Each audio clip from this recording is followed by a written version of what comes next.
बिस्मिल्लाहिर्रहमानिर्रहीम, अस्सलाम वालेकुम नाज़रीन। 92 न्यूज़ की स्पेशल ट्रांसमिशन का सिलसिला अभी एक मरतबा फिर से जोड़ रहे हैं और इस वक्त मेरे साथ जो पैनल मौजूद है मैं उनका तारुफ आपके साथ करा दूं। इस वक्त मेरे साथ जो एनालिस्ट हैं आमिर मतीन साहब मौजूद हैं, thank you so much Aamir साहब। ज़मीर हैदर साहब मौजूद हैं, आपका शुक्रिया। राव खालिद साहब मौजूद हैं। इरशाद अहमद आरिफ साहब हमें लाहौर स्टूडियो से ज्वाइन कर रहे हैं, आपका बेहद शुक्रिया। राना अजीम साहब हमारे साथ मौजूद होंगे, आपका शुक्रिया। और मोहम्मद मालिक साहब ने भी ज्वाइन किया। Sir thank you so much आपके वक्त के लिए। नाज़रीन, इस वक्त रात 12 बजे पाकिस्तान की जो कानून साज असेंबली है वो अपनी मुद्दत मुकम्मल करने जा रही है। चंद घंटे उसके अंदर बाकी रह गए हैं, मगर इब्हाम अभी तक क्लियर नहीं हो सका कि पाकिस्तान के अंदर जो निगरान सेटअप तश्कील दिया जाने वाला है उसका फॉर्मूला क्या होगा, किस तरह से तमाम इत्तेहादी एक नुक्ते के ऊपर जो है वो इत्तेफाक कर सकेंगे। इसके अलावा और भी बहुत सारे आम मामलात हैं, जैसे पाकिस्तान की सियासी तारीख में 4 असेंबलियों ने अपनी मुद्दत मुकम्मल की, मगर हमारी बदकिस्मती या हमारा अलमिया ये है कि जो भी वज़ीर आज़म मुंतखब हुआ वो अपनी मुद्दत को पूरा नहीं कर सका। निगरान सेटअप की शक्ल क्या हो सकती है, इलेक्शन कब होते हुए पाकिस्तान के अंदर नजर आ रहे हैं, जिन लोगों की वापसी, किसी की बाहर से वापसी या किसी की जेल से वापसी से मुतालिक सवालात हैं, उनमें कितने शक व शुबहात मौजूद हैं, पाकिस्तान की हिस्ट्री का जो मंजरनामा सियासी बनने जा रहा है उसकी क्या शक्ल निकलेगी, इसके ऊपर हम बात करने जा रहे हैं। आमिर साहब, सबसे पहले तो मुझे ये बताइएगा, तकरीबन 2 घंटे बाकी रह गए हैं, असेंबली तहलील हो जाएगी, मगर अभी तक इब्हाम ये है कि पाकिस्तान का जो निगरान सेटअप तश्कील दिया जाने वाला है वो इतना सिगाराज में रखा गया है या इत्तेफाक नहीं हो सका? मैं समझता हूँ कि ये हम इसको ओवरली डिस्कस कर रहे हैं। जो भी नाम होगा, जो भी काबीना होगी, वो एक रबर स्टैम्प से ज़्यादा उसकी नहीं होगी। हमारे लिए ज़्यादा इम्पॉर्टेंट ये है कि हम उसकी लेगेसी देखेंगे, जाने वाली हुकूमत की क्या लेगेसी, क्या पीछे क्या छोड़ के जा रहे हैं, और जो भी सेटअप आएगा वो क्या करने जा रहा है। तो जो छोड़ के जा रहे हैं, बड़ी तकरीरें लंबी लंबी हुई, बड़ी बड़ा अपना ढोल पीटा गया, और पिछले 10-15 दिनों के अंदर जो है रोज़ जो है प्राइम मिनिस्टर साहब, क्योंकि 12 बजे तक अभी प्राइम मिनिस्टर हैं, तो वो जो तकरीरें करते रहे, फिर तख्तियाँ लगाते रहे, फीते काटते रहे, और उसमें ये एक तासुर देने की कोशिश की कि 15 महीनों में कमाल कर दिया गया है, और दूध और नहर की शहद की नहरें बहा दी, दूध और शहद की नहरें बहने लग पड़ी है। उनका ज़मीनी हक़ाइक़ से कोई ताल्लुक नहीं है। जो महंगाई रही है और जो होगा और जो फ्यूचर में गवर्नमेंट आएगी उसके ऊपर बहुत ज़्यादा सवालिया निशान है, मगर क्लियरली है कि एजेंडा क्या होगा। एजेंडा ये है कि ये जिस तरह की ये जो लेजिस्लेशन की गई है, इससे क्लियर हो जाता है कि वहाँ पे एक लेआउट प्लान तैयार कर दिया गया है, जिसके ख्याल में कोई टेक्नोक्रेटिक सेटअप ला के वो समझते हैं कि वो मफरूज़ा ये है कि वो इकॉनमी को यूँ ठीक कर देंगे। शौकत अजीज़ का मॉडल दोबारा नज़र आता है कि वो किया जाएगा। और जो इसके अंदर बाकी बड़ी शर्मनाक किस्म की लेजिस्लेशन है, जिसके ऊपर बिलावल भुट्टो साहब ये कह गए हैं कि डैडी ने ये काम हमारे से करवा दिया। 35 साल का वज़ीर ख़ारजा जो कि प्राइम मिनिस्टर का कैंडिडेट भी है, वो भी कह रहे हैं कि जी डैडी ने हमारे से अच्छे काम नहीं करवाए। तो ये जो लेजिस्लेशन ख़ास तौर पे इंसानी हकूक़ के ख़िलाफ़, आइनी हकूक़ के ख़िलाफ़ और हर किस्म के हकूक़ के ख़िलाफ़ जो कर गए हैं, और एजेंसियों के पास देखें आप पहले ही बहुत ज़्यादा ताकत थी, फोर्सेस के पास, हमारे इदारों के पास बहुत ज़्यादा ताकत थी, जिसको चाहें उठा लें, जिसको मर्जी उठा लें, मारे पीटे, और शरीफ को शहीद कर दिया गया। अब उनके पास कानून के ज़रिए उनको ये इख्तियार दे दिए गए हैं। हमारे लिए, मैं ख़ास तौर पे ये हमने लंबा ट्रांसमिशन हुई है, हमारे लिए बायस तशवीश बहुत ज़्यादा थी कि ये जो पैमरा लॉ के अंदर जो हैं वो क्या तब्दीली करते हैं। शुक्र खुदा का कि ये पीका को मज़ीद संगीन कर रहे थे, उससे हम बच गए। हमने जो है डेटा वाली जो थी लेजिस्लेशन, उसको भी हमने बड़ी वज़ामत की, हमने सेफ्टी कमीशन पे भी की, तो बाकी कुछ चीज़ें, मगर पैमरा पे था। मगर मैं ये शुरू में आउटसेट में ही कहना चाहता हूँ कि फाइनली हम, पहली बात तो ये है कि बहुत ही खुश हैं और शुक्रगुजार भी हैं कि जो हमारे वर्कर्स को, मीडिया वर्कर्स को, जो उनकी तनख्वाहों के मसाइल थे, उनके ड्यूज़ थे, तनख्वाहें टाइम पे नहीं मिलती थी, कई महीने तक नहीं मिलती थी, और जो है नहीं मालकान देते थे, तो उनको ये मिल गई हैं। सो ये एक बड़ी ही खुशखबरी है, और बहुत इस पर कोई नहीं है। मगर दूसरी बुरी बात यह है कि इसके अंदर कुछ जो है ना झूठ बोले गए, वो मैं क्लैरिफाई करना चाहता हूँ वो ये कि एक तो लड़ाई करवाने की कोशिश की गई कि जनाब हमारे को जो है एंकर्स और वर्कर्स में, मैं पहले बात तो कि मुझे ये एंकर लफ्ज़ पे बहुत सख्त एतराज़ है। ये हम सारे ये जो बैठे हुए हैं, मोहम्मद मालिक साहब भी, राना अजीम साहब, जितने बैठे हुए हैं, हम सारी उम्र जर्नलिस्ट रहे हुए हैं। हमने वहाँ पे काफ़ी सारे जो बच्चे मरीम औरंगज़ेब ने अपने पीछे खड़े किए हुए थे, आधे से ज़्यादा बच्चे, मैं उनको कुलीग्स कहता हूँ, मैं ये नहीं कहता हूँ मेरे स्टूडेंट्स थे, मगर इत्तफाकन जो है कोई 400-500 बच्चे थे उनमें से कि जिनकी पहली नौकरियां हमारे साथ हुई। हमने अपनी ज़िंदगी का बेशतर हिस्सा उनकी ट्रेनिंग में ख़र्च किया। तो वो हम ही जानते हैं कि हमने 38 साल में से अभी भी हम अपने आप को रिपोर्टर मांगते हैं। तो हमें ये जर्नलिस्ट है, हम एंकर नहीं हैं। हाँ, उनको आप एंकर कहें जिनका कोई जर्नलिज्म का बैकग्राउंड नहीं है, जिन्हें हम पैराशूटर्स कहते हैं, उनको आप जो मर्ज़ी कहें, हम जर्नलिस्ट हैं। दूसरा, हमारे अंदर ठीक है कुछ इख्तलाफात हैं, मगर ये इतनी तकसीम नहीं है जितनी करवाने की कोशिश की गई। इसकी मैं भी और मेरा ख्याल है मेरे तमाम साथी मज़मूम इसकी जो है ना इरादे की बड़ी ही हम क्या कहेंगे उसकी कंडेम ही करते हैं इसको बहुत ज़्यादा। तो पहली बात ये। दूसरा कि झूठ एक और ये बोला गया कि हमारा सिर्फ ये हमारा नहीं, हम जो 4 लोग अफराद वहाँ पे भेजे गए थे जर्नलिस्ट एंकर्स, तो वहाँ हमें एक सेंट्रल कमेटी बनाई गई थी कराची में। उनके जी आप हमारे बिहार पे जाके ये बातें करें, इनको जो बातचीत होती रही है हमारी वो मिस इंटरप्रेट हो रही है, उसकी तशरीह ये गलत कर रहे हैं, हमें मिस रिप्रेजेंट कर रहे हैं। उसके अंदर उन्होंने वादा किया कि जी हम तो खुद पार्लियामेंट की सुप्रीमेसी चाहते हैं। ये हफ्ते वाले दिन जो मीटिंग थी उसके अंदर उन्होंने कहा जी हम खुद पार्लियामेंट, हमने कहा जी हम पार्लियामेंट की सुप्रीमेसी कहते हैं।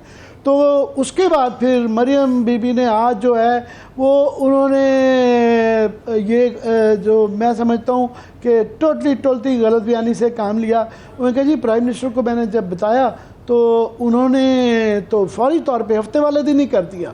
अगर उन्होंने ये पार्लियामेंट्री सुप्रीमेसी का कर दिया था तो फिर पीर वाले दिन उन्होंने ये बिल क्यों वापस लिया। दूसरा जो किया गया, एक चीज़ की कर दी गई कि जो चेयरमैन की जो तैनाती है पैमरा के चेयरमैन की, उसको जो पार्लियामेंट को कमेटी को ज़रूर दे दी गई, मगर उसके अंदर हुकूमत और अपोजिशन के 2 अरकान कौमी असम्बली और सेनेट सिलेक्शन कमेटी का हिस्सा होंगे। जो हमारी प्रपोज़ल थी उसके अंदर था कि leader of the house, leader of the opposition वो करते। इन्होंने अब चेयरमैन और स्पीकर पे डाल दिया है कि वो सिलेक्ट करेंगे, यानी कि ये कि स्पीकर साहब वहाँ से कोई रियाज साहब जैसा बंदा अपोजिशन में से तलाश करके उसको बना लेंगे लीडर ऑफ द अपोजिशन करता, तो वो किसी जेन्युइन अपोजिशन वाले को करता। दूसरा इसके अंदर एक चालाकी ये की गई है कि 5 नाम जिसमें से सिलेक्ट करना है वो इंफॉर्मेशन मिनिस्ट्री देगी। अल्हम्दुलिल्लाह वो इंफॉर्मेशन मिनिस्ट्री की ही मर्ज़ी के लोग होंगे। अगर आपस में इत्तेफाक नहीं होता फिर प्राइम मिनिस्टर डिसाइड करेगा। तो कान इस तरह नहीं पकड़ा, इस तरह पढ़ लिया है, इसके अंदर कोई पार्लियामानी सुप्रीमेसी बात नहीं है। दूसरी हमारी मेन डिमांड थी कि जनाब आप जो काउंसिल ऑफ कंप्लेंट कमीशन है जिसके ज़रिए हम सबको शिकायत का ज़ाला होता है, हमें कोई इन्फॉर्मेशन डिसइन्फॉर्मेशन पे हम राज़ी थे, हम खुद चाहते हैं कि ये वाली चीज़ें जो है फेक न्यूज़ की ये ख़त्म होनी चाहिए और कोई भी प्रोफेशनल जर्नलिस्ट जो है उसको अपोज नहीं कर सकता, वो हमने भी नहीं की। मगर हमारा था कि काउंसिल ऑफ कंप्लेंट कमीशन जो है उसको गवर्नमेंट जो है अपनी मर्ज़ी के बंदे ले आती है, फिर उनके ज़रिए अपनी मर्ज़ी के फ़ैसले करवाती है और फिर चेयरमैन को ये इख्तियार मौजूद है, अभी भी मौजूद है कि वो उसको ओवरराइड कर सकता है। फिर फ़ायदा क्या उसका, तो उसको उन्होंने नहीं छेड़ा, वो अभी भी इख्तियारात हैं। मगर मैं इस बात पे ख़त्म करता हूँ, इसके बावजूद हम अपने मीडिया वर्कर्स की इस कदम पे कि उनकी तनख्वाहें मिल रही हैं, बहुत बड़ा उनका देरीना मसला था, इस पे खुश हैं। सो लिहाजा बाकी चीज़ों को हम उम्मीद करते हैं कि फ्यूचर में हम इंशाल्लाह इस राह पे ये ठीक करवा लेंगे। सही है, ठीक है। अच्छा मालिक साहब, जिस तरह से आमिर साहब ने बात की, मुझे याद है आज़िम नज़ीर तारिक साहब ने पार्लियामेंट फ्लोर पे ये कहा था कि चंद सहाफ़ियों की तरफ से जो पैमरा का कानून है उसको काला कानून कहा गया, इसीलिए हमने वापस ले लिया। लेकिन जो आमिर साहब चीज़ें हमारे साथ शेयर कर रहे हैं उसमें 1-2 चीज़ों की तब्दीली के अलावा बाकी तो सारा कानून वही है। इसके ऊपर आप क्या कहेंगे?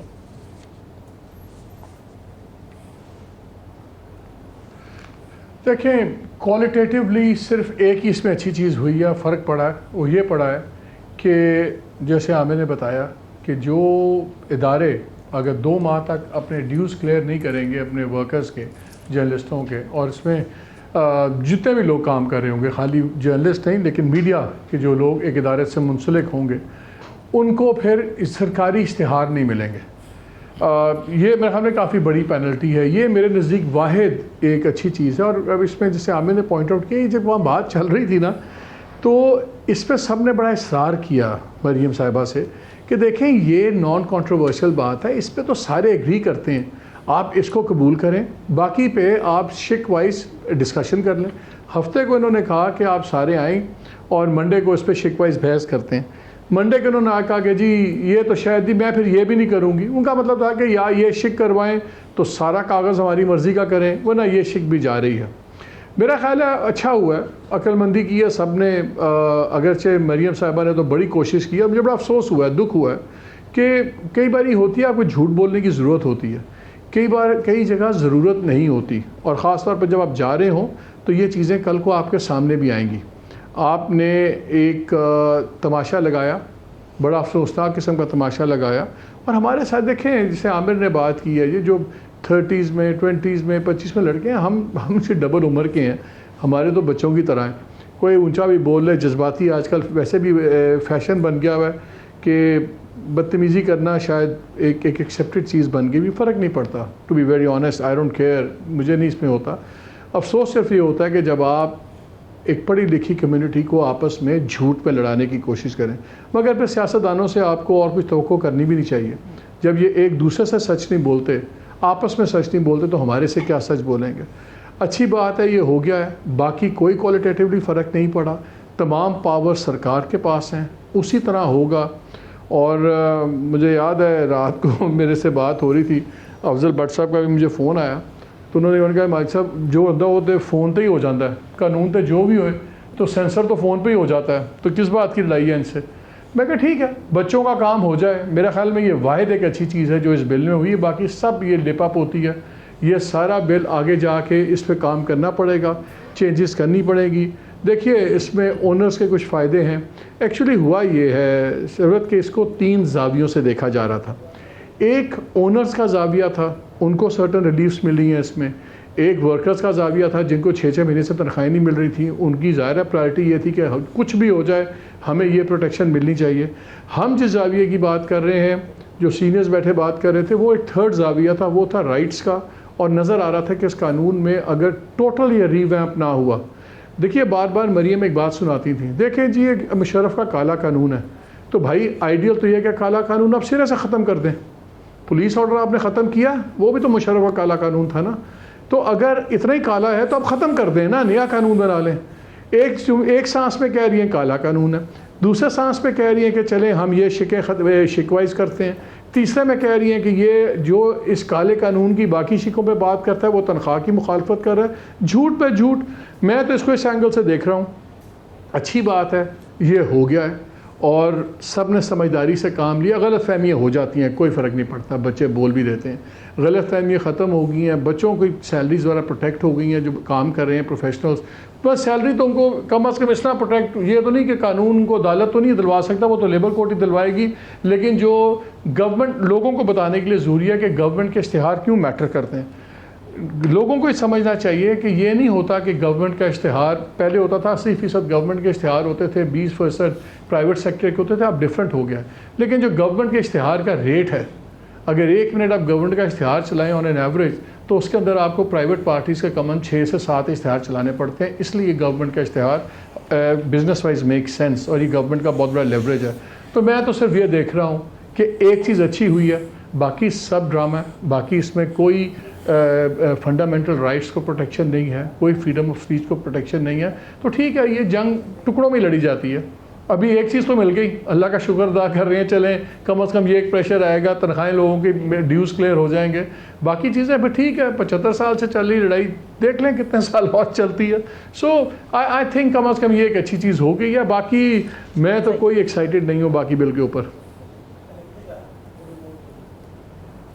ब्रेक बस लेने से पहले मैं सिर्फ एक बात ऐड कर दूं कि हमारा सबसे पहले ही जो पॉइंट था वो यही था कि तनख्वाहें मिलनी चाहिए, बल्कि हमारा इस बात पे इसरार था कि आप 2 माह का क्यों कर रहे हैं, 1 माह और 7 दिन के अंदर अंदर जो है तनख्वाह मिलनी चाहिए सबके।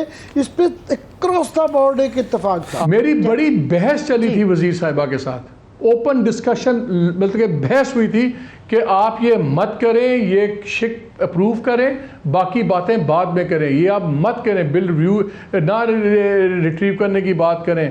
तमाम सेनेटर्स ने उनकी इल्तजा की, मिन्नत की कि यार खुदा का वास्ता ना करें, रिपोर्टर्स, हम लोग सारे, वो किसी हवा के घोड़े पे थी। ये मिनिस्ट्री का नशा बड़ा तगड़ा नशा होता है। ये खैर हमने पहले भी कई वज़ीर देखे हैं, वज़ीर आज़म भी देखे हैं, ये भी देख ली हैं, कौन सी कोई क़यामत आ गई। सरवत इस पे मैंने बात करनी थी, अगर इजाज़त हो। चलिए एक ब्रेक ले लेते हैं। ये बात तो बिल्कुल तय है कि 15-16 महीनों की इस गवर्नमेंट के अंदर जाते जाते आखिरी 1 हफ्ते के अंदर ये जो कानून साजियां की जा रही हैं, अगर इतनी मोहब्बत या इतना ख्याल था वर्कर्स का, जो एक सवाल आम उठ रहा है, वो 2 से 3 महीने पहले इस किस्म के कानून साजियां क्यों नहीं सामने आ सके। एक ब्रेक लेते हैं, जब ब्रेक से वापस आएंगे तो मैं ये सवाल अपने पैनल के सामने रखूंगी कि रात 12 बजे के बाद इस रियासत पाकिस्तान की सियासी शक्ल क्या निकलने वाली है। Stay with us.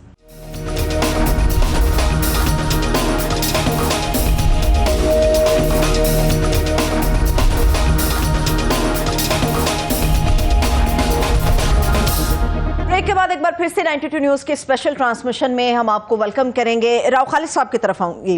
Rao Khalid साहब, मुझे ये बताइएगा, हम तो ये सुन रहे थे कि तसद्दुक जलानी साहब जो हैं वो इस रेस के अंदर है, जो निगरान सेटअप की है, मगर आपने, अब आमिर साहब वाले अल्फाज तो नहीं मैं कहूँगी, इन्होंने तो दुर्फिंतनी कह दिया था, आप तो उनके भांजे को लाइन में लेकर आ गए।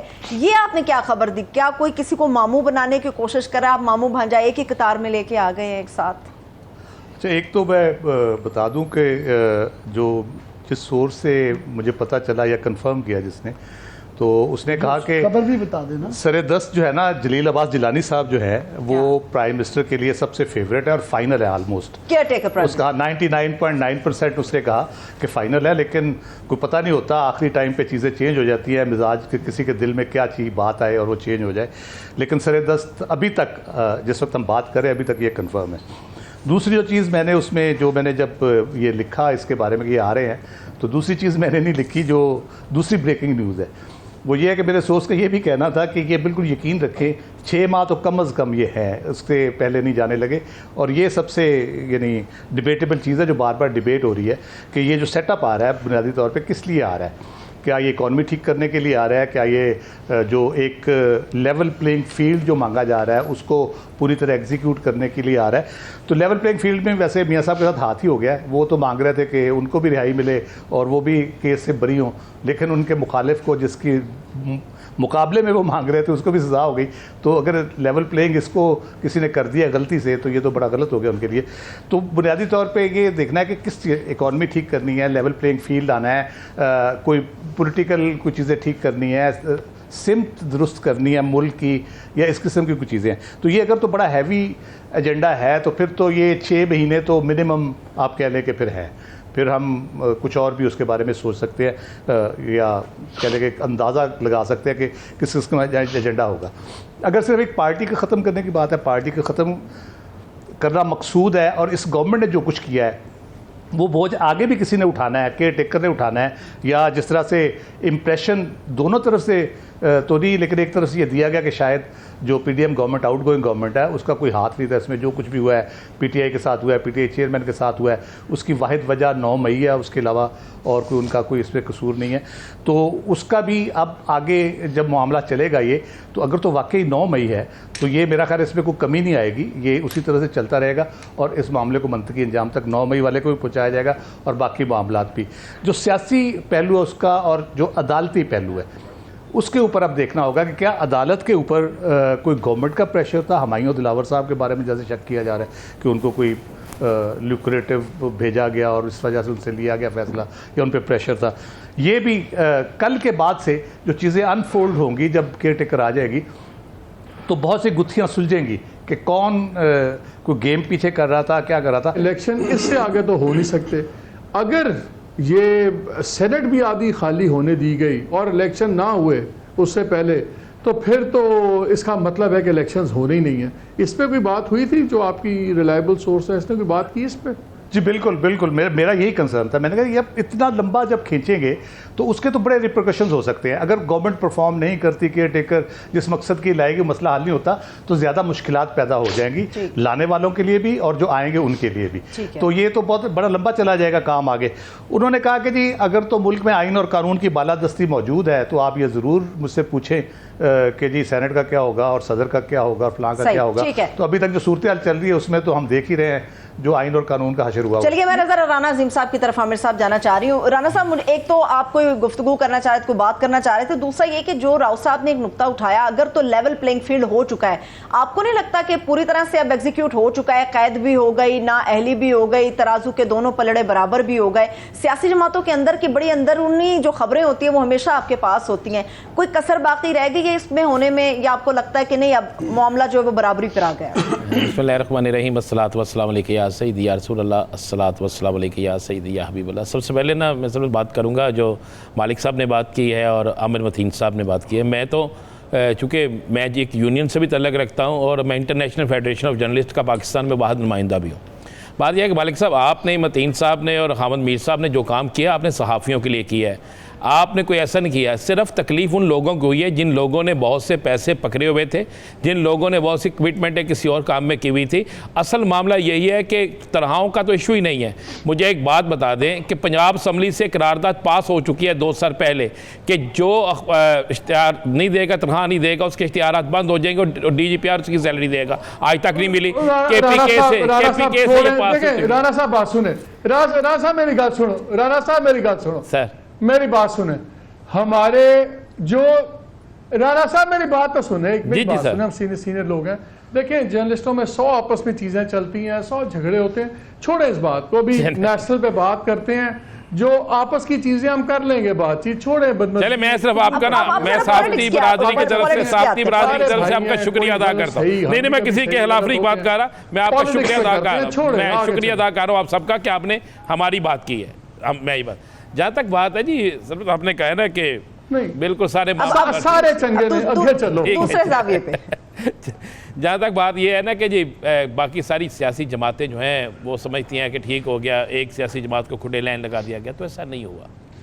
एक सियासी जमात को खुले लाइन, एक लीडर को जितनी देर ये खुले लाइन लगाएंगे उतनी ही ज़्यादा उसकी जो पोजीशन है वो बेहतर होगी। आज भी आप देख लें, KPK का आपने रिज़ल्ट देख लिया। KPK के रिज़ल्ट के बाद आप यहाँ तक कहते हैं कि तहरीक इंसाफ का जहाँ पे झंडा बिकता हुआ नज़र आया हम उसे पकड़ लेंगे। अब इन सियासी जमातों को जिनके जो इक़्तिदार में थी और जो 2 घंटे बाद इक़्तिदार में नहीं होंगी या 1 घंटे बाद इक़्तिदार में नहीं होंगी, उनके पल्ले है क्या?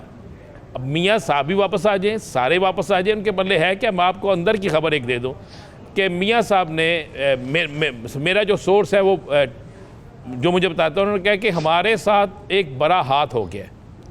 आज से 2 दिन पहले वो खुश थे कि हमारे साथ हाथ नहीं हुआ, हमें कुछ मिल रहा है। लेकिन जैसे ही एक नई एंट्री पड़ी तो उन्होंने कहा जी हमारे साथ हाथ हो गया है, और हमारे साथ हाथ किसी और ने नहीं किया, हमारे साथ हाथ उन्हीं लोगों ने किया जिन्होंने मसाके जमहूरियत के वक्त भी हमारे साथ हाथ किया था। और आप देख लीजिएगा, थोड़े दिन गुजरने दें। ये जो बहुत आज तकारीर कर रहे थे, जो आज जिन्होंने बड़े फीते काटे हैं और बाकी बहुत से लोग हैं, इनके साथ चंद दिन बाद ये 19-20 अगस्त के बाद क्या होने जा रहा है आपको नज़र आ जाएगा। जहाँ तक इलेक्शन की बात है, वो तो खुद कहते हैं कि इलेक्शन नहीं होने। मुझे खुद कहा एक निगरान वज़ीर आला ने, मुझे बुला के उसने कहा, उसने मेरे साथ सलमान गनी साहब थे, तो हम दोनों बैठे हुए, तो उसने मुझे कहा कि भाई बात यह है कि हम इलेक्शन नहीं हो रहे। मैंने कहा नहीं हो रहे इलेक्शन। उन्होंने कहा इलेक्शन नहीं हो रहे, आप इलेक्शन का ज़हन से निकाल दें, तो आप बस ये देखें कि अभी हमने ये मंसूबे शुरू किए हैं और इसको साल लग जाएगा मंसूबों को। अब अगर एक सूबे का, बड़े सूबे का वज़ीर आला क्या ये की बात कह रहा, तो आप उससे अंदाज़ा लगा सकते हैं कि उसको ये बात किस जगह से आई, कहाँ से ये सारी चीज़ें हुई। और उसके बाद बड़ी क्लियर और साफ सी बात है, मुझे खुद हम जहांगीर तरीन साहब के बगैर गए तो उन्होंने कहा कि भाई हमें तो कहा गया है कि इलेक्शन नहीं होने जब तक आप लोगों की पोजीशन आप मजबूत ना कर दें। अब उनकी पोजीशन मजबूत झंडों से तो नहीं होनी, उनकी पोजीशन मजबूत ज़बरदस्ती लोगों को लाकर शमूलियत से तो नहीं होनी, उनकी पोजीशन मजबूत जो है वो किसी और तरीके से तो नहीं होनी। ये तो बड़ा क्लियर सी बात है कि आपको अवाम में क्या रिजल्ट मिलेगा। एक जगह उम्मीदवार नहीं कैंपेन पे निकलता, लेकिन उसके बावजूद उसका वोट निकल आता है, तो आपको इससे अंदाज़ा लगा लेना चाहिए। और बड़ी क्लियर सी बात है, मियाँ शहबाज शरीफ साहब जलसा करने गए थे कसूर, उस दिन अगर हुकूमत या कोई और लोग इनके साथ होते तो कसूर के लोगों को उस जलसे में शमूलियत करवाते। मियाँ साहब के जलसे में शमूलियत करवाई गई उस दिन कसूर के लोगों की किसी और जमात में, तो आप इससे अंदाजा लगा लें कि किसके साथ क्या होने वाला है, और ज्यादा दूर नहीं है। बिल्कुल बिल्कुल राणा साहब, ये तो नविश्ता दीवार है, बिल्कुल ये तो बिल्कुल ऐसा ही है। बिल्कुल अगस्त के आपने हवाला दिया है। अच्छा ज़मीर साहब, मुझे ये बताइएगा कि बड़े लोग जिस तरह से हम लोग अब बैठ के सियासत को डिस्कस कर रहे हैं, तो हमारी सियासत के अंदर तहरीक इंसाफ के बगैर हमें ये इनकम्प्लीट महसूस होती है। लेकिन एक मवाजना पेश किया जा रहा है कि 9 मई और 5 अगस्त दोनों के हालात यकसर मुख्तलिफ हैं। आपको लगता है कि हिमायत खत्म हो गई है या फिर हिमायत इस वक्त खामोश है? देखिए, मेरा ज़ाती ख्याल है कि चीज़ें चलेंगी, जो अदालती मामलात हैं वो चलते रहेंगे, केसेस चलते रहेंगे। लेकिन मुझे लगता है कि जलील अब्बास जिलानी जैसे बंदे का अगर नाम आ रहा है तो वो हाई हैंडेडनेस नहीं होगी, एक बहुत मेरा ख्याल में एक स्मूथ सेलिंग होगी, और जो एजेंडे पे जो चीज़ें हैं, जो बहुत सारे काम जो इनके सुपुर्द किए गए हैं, जो छोड़ के जिनके फीते तो इन्होंने काट दिए लेकिन उनको पाए तकमील तक पहुंचाना है, तो मेरा ख्याल है कि वो उसके लिए राना साहब भी बात कर रहे हैं। और ये इस्लामाबाद में भी पावर कॉरिडोर्स में बात हो रही है कि साल 2 साल ऐसे ही चलेगा, क्योंकि बहुत सारी चीज़ें, और वैसे ही आज से नहीं, मैं तो 30-31 साल से जितना मेरा एक्सपीरियंस है इस जर्नलिज्म का, यही सुन रहे हैं कि जी अब ये आएगा सिस्टम, ये रिफॉर्म्स होंगे, ये प्रोजेक्ट्स जो है इनको कंप्लीट करना है। तो ये भी एक कोशिश कर लें। फिर जिस तरह भी इन्होंने बात की जहांगीर खान तरीन वाली, तो पहले भी एक एडवेंचर हुआ था, उसके बाद उसको मिस एडवेंचर डिक्लेयर किया गया, फिर दोबारा उसको कहा कि जी ये एडवेंचर है, फिर दोबारा मिस एडवेंचर। तो अब ये जो नई 2 पार्टियां आ रही हैं, इनको ये भी एक एडवेंचर है। देखते हैं कि ये कितनी देर तक जो है ये कामयाब एडवेंचर है, और फिर बाद में जो बनाते हैं वो बाद में खुद ही कहते हैं कि that was a miss adventure. तो ये चीजें चलेंगी। लेकिन एक चीज जो सबसे इंपॉर्टेंट है वो ये है कि जिस तरह भी बात की कि आइन के हवाले से, कि जी आइन फिर क्या करेगा कि अगर आपका एक अपर हाउस कंप्लीट नहीं है, जिस तरह पिछले ट्रांसमिशन में आमिर ने भी पॉइंट आउट किया कि इसका मतलब है कि आधी फेडरेशन नहीं है, रिप्रेजेंटेटिव नहीं है आधी अपर हाउस में, आधी फेडरेशन की, तो फिर किस तरह आइनी मामला कैसे चलेंगे? लेकिन आइनी मामला हमने देखे पिछले कितने अरसे से आइन को तो कोई पूछता ही नहीं है, कोई उसको घास तक नहीं डाल रहा। मैं तो ये बोलूंगा कि आपकी सुप्रीम कोर्ट जो है वो डेट्स तक दे देती है, उसके बाद आइन जो है आइन शिकनी भी हुई है, तो उससे क्या फर्क पड़ गया? किसी को जो जिसको आइन शिकन कहते थे, आर्टिकल 6 चलाते थे, किसी के कभी आज तक लागू हुआ? किसी के ऊपर उसके मुताबिक कार्रवाई हुई? तो वो भी अभी भी आइंदा भी ऐसे चलता रहेगा, चलेगा। लेकिन बात यह है कि क्या वाकई हम ये सारे गोल्स रियलाइज कर सकेंगे कि नहीं कर सकेंगे? बी केयर टेकर सेटअप एक बंदे का नहीं होता। मैंने पहले भी बोला था कि कैबिनेट आएगी, उसमें हर एक को उनकी एक जो है वो मिलेंगी, असाइनमेंट्स मिलेंगी, वो किस तरह उस पर डिलीवर करेंगे ये आने वाले दिनों में पता लगेगा। एक शख्स, ठीक है, वो जिस तरह पहले हफीज शेख की बात हो रही थी कि जी 1 and 2 कि एक सियासतदान भी है, एक टेक्नोक्रेट भी है, वो फाइनेंस का उनका बहुत एक्सपीरियंस है। वो मालिक साहब ने पहले भी बता दिया था कि जितना उनका एक्सपीरियंस है, जितना उसका हमें फायदा हो चुका हुआ है, ठीक है, दोबारा भी एक्सपीरियंस कर लेंगे। वो अगर प्राइम मिनिस्टर नहीं तो उनको शायद फाइनेंस मिनिस्टर बना देंगे, क्योंकि उनको उम्मीदें आसें तो बहुत थी, और उनकी एक दरीना ख्वाहिश थी कि वैसे तो वो प्राइम मिनिस्टर बन नहीं सकते तो केयर टेकर तो बने। फिर उनकी एक और ख्वाहिश भी थी कि वो सेनेट में आए और फिर चेयरमैन सेनेट भी बने, लेकिन अब पता नहीं वो उनकी ख्वाहिश पूरी कब होगी। तो ये चीजें जो है ना, अब आने वाले दिनों में देखेंगे कि जलील अब्बास जिलानी साहब यकीनन डिप्लोमेसी में बहुत माहिर हैं। वो जिस तरह मोहम्मद मालिक ने भी पहले बताया था कि वो ना सिर्फ दोस्तों से बल्कि दुश्मनों से भी बहुत अच्छी तरह एंगेजमेंट करने का उनका एक्सपीरियंस है, एंगेज कर सकते हैं, तो वो एक एज मिलेगा। और वो जो फाइनेंशियल टीम होगी, जो फाइनेंशियल मैटर्स डील कर रही होगी, वो उसको कंप्लीमेंट करेंगे। और इस तरह बाकी, और फिर ऑन टॉप ऑफ इट, जिसकी अभी तक प्राइम मिनिस्टर बात करते रहे हैं कि जनाब ये सारा क्रेडिट जो है, बहुत उनको हर चीज का क्रेडिट दे रहे हैं, तारीफ कर रहे हैं, तो वो भी तो वहां पे मौजूद होंगे। ठीक है, पॉलिटिकल हमारी डिबेट है। बिल्कुल ज़मीर साहब, इसको हम कंटिन्यू करेंगे। मेरे पास 3 मिनट्स टू ब्रेक है। आमिर साहब, नादरा के हवाले से, जो हम गवर्नमेंट के हवाले से बात कर रहे हैं, वो आप हमारे साथ शेयर कर रहे हैं। सिर्फ क्विकली है कि मैं बड़ा एंजॉय कर रहा हूँ रावत साहब का एक जुमला कि इन्होंने कहा कि प्लेइंग मैं क्लोजिंग कमेंट देना चाहता हूं। मालिक मैं खबर दे दूं मेरे इजाजत देनी है आप सबसे। एक मैंने भी जाना, खबर दे लेने दे ज़रा मुझे क्विकली। क्विकली मैं 1 मिनट में ये बता देता हूँ कि आखिरी घंटों के अंदर जो है नादरा के रूल्स में तब्दीली करके, तो तारिक मलिक साहब को कोई जा चुके हैं, तो नादरा का एक चेयरमैन लगना है, तो उन्होंने तब्दीली करके अब जो है हाजिर सर्विस फौजी या सिविल अफसरान को की बतौर तैनाती जो है वो हो सकेगी। और नादरा रूल्स की वैसे जो रिटायरमेंट या इस्तीफा से की शर्त जो थी ना वो हज़फ कर दी गई है, और पहले ये जो थी ना ये बनने के अहल नहीं थे। अब जो है चेयरमैन नादरा के लिए अखबारात में मज़े की बात की है, और याद रहे कि नादरा का डायरेक्टली ताल्लुक इंतखाबात के साथ है, क्योंकि इसके ज़रिए वोटर लिस्टें बननी हैं, नए वोटर बनने हैं, तस्दीक उनकी होनी है, तो इसलिए शक मज़ीद पड़ जाता है कि ये 6 महीने पहले जो है ना ये इश्तिहार दिया, 6 जुलाई को इश्तिहार दिया गया और ये वही पुराने असूलों पर दिया गया, एकदम से अब ये चेंज कर दिया। अब इसके मुताबिक एक लेफ्टिनेंट जनरल रैंक के रिटायर्ड या फौजी अफसर दरख्वास्त देने के अहल हैं, और ग्रेड 21 के वफाकी या सूबाई रिटायर्ड सिविल अफसरान भी अप्लाई कर सकते हैं। सही है। क्लोजिंग कमेंट्स मालिक साहब आपकी तरफ। मैं सिर्फ ये कहना चाहता हूँ, देखिए एक चीज़ तो क्लियर नज़र आ रही है कि बाकी अल्लाह जानता है क्या होगा, हमें क्या पता, कि रियासती इदारों ने तय किया हुआ है कि इमरान खान का जाना ठहर गया है।